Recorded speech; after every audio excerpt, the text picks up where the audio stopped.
Zerbait daiteke bai hori, desesperatuki iratzarrian zabiltzanean, erremediorik hoberena larrua jotzea dela aholkatzen diot, ahoa zabalik ene parean dagoenari. Gizon aberatsarekin amodioa egiten duen goiz apurretan, emazte hori aiaiaka etortzen zaigu lanera. Bizkarretik minez, begitartea zimurdikatua eta soinean behera dena oinase. Ziatika garaiza, flebitiza behar bada, non ez den fribroma. Bakea eman aurra.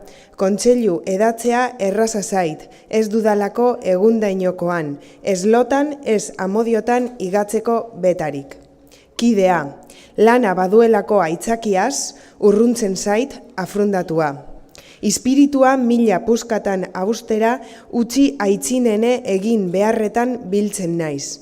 Argatik, hilerokoak kalbario bide dauzkala, duela 2 aste eduki zituela erantziz itzultzen zait oraino eta sarri.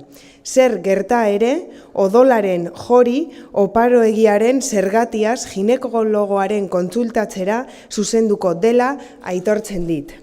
Minbizia balitz, zuk minbizia? Trufaz erantzuten diot. Bizi mina baizik ere ez duzu, mugi zaitez, ibili, hil ezazu telebista zozo hori eta ikusiko duzu hobe zaratekeela. Haize ari zara, etxiaz ene zaietzetik aldetzen da.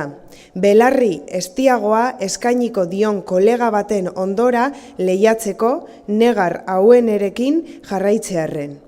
Horrelakoetan, tai gabeko aharrauziaz askatzen naiz. 800 bider errepekatu papi eta mamiren inguruko argitasunekin berriz hurbiltzen zaidan arte, menia zainduaz goza naiteke.